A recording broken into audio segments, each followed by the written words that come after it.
Environment performance index 2026 வந்து release ஆயிருக்கு. அதுல இந்தியாவுக்கு கிடைச்சிருக்கிற இடம் வந்து 2வது இடம் வந்து கிடைச்சிருக்கு.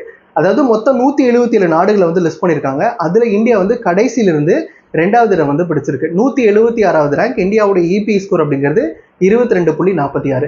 இந்தியாவுக்கு மேல பங்களாதேஷ் லிஸ்ட் ஆயிருக்கு. பங்களாதேஷோட இபி ஸ்கோர் அப்படிங்கிறது 23.46. பெரிய அளவுக்கு ஒன்றும் வித்தியாசம் கிடையாது. அதாவது சவுத் ஏஷியாவில் இருக்கக்கூடிய நாடுகளோட இபி ஸ்கோர் அப்படிங்கிறது ரொம்ப கம்மியா இருக்கு. அதாவது ரீஜனல் ஆவரேஜ் அப்படின்னு பாக்குறப்ப 100க்கு 33 அப்படிங்கிறது தான் இந்தியாவுடைய ரீஜனல் ஆவரேஜாவும் இருக்கு. இந்த இபிஎஸ் ஸ்கோர்லாம் எதை பேஸ் பண்ணி எடுப்பாங்க அப்படின்னா, இந்தியால இருந்து இன்டர்நேஷனல் ஏஜென்சிக்கு சப்மிட் பண்ணக்கூடிய ரிப்போர்ட்ஸை பேஸ் பண்ணி தான் இந்த இபிஎஸ் ஸ்கோர் அப்படிங்கிறது டெரிவ் பண்ணுவாங்க.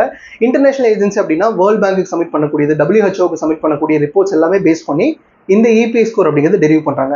இதுல ரொம்ப முக்கியமா 12 முக்கியமான பிரச்சனைகளை பேஸ் பண்ணி தான் இந்த இபிஎஸ் ஸ்கோர் அப்படிங்கிறது டெரிவ் பண்ணாங்க.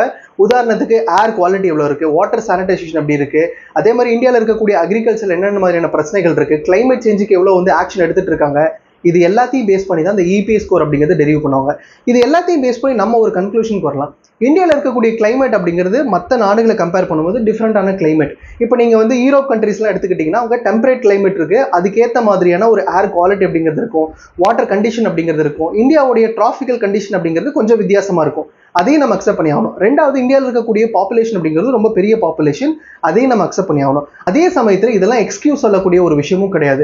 ஏன்னா இந்தியாவில் பாப்புலேஷன் அதிகமாக இருக்குன்னா இந்த பெரிய பாப்புலேஷன் சப்போர்ட் பண்ணுறதுக்கு ஏற்ற மாதிரி ஏர் குவாலிட்டியும் பெட்டராக இருக்கணும், வாட்டர் குவாலிட்டியும் பெட்டராக இருக்கணும், அக்ரிகல்ச்சரும் பெட்டராக இருக்கணும். அப்போ இந்தியா வந்து எந்த அளவுக்கு அதில் இம்பார்ட்டன்ஸ் கொடுக்குது அப்படிங்கிறத நம்ம இதுலேருந்து புரிஞ்சிக்க வேண்டிய ஒரு விஷயம். வரக்கூடிய காலகட்டத்தில் எந்த கவர்மெண்ட் வந்து ரூல் பண்றாங்க அப்படிங்கிறத தாண்டி அவங்க என்ன செய்யறாங்க அப்படிங்கிறத பார்த்தா தான் நம்ம இந்த என்விரான்மெண்ட் பெர்ஃபார்மன்ஸ் இண்டெக்ஸ் அப்படிங்கிறதும் அதிகமாக்க முடியும். இது அதிகமாச்சு அப்படின்னா நம்மளுடைய குவாலிட்டி ஆஃப் லிவிங் அப்படிங்கிறதும் பெட்டர்மெண்ட் ஆகும்.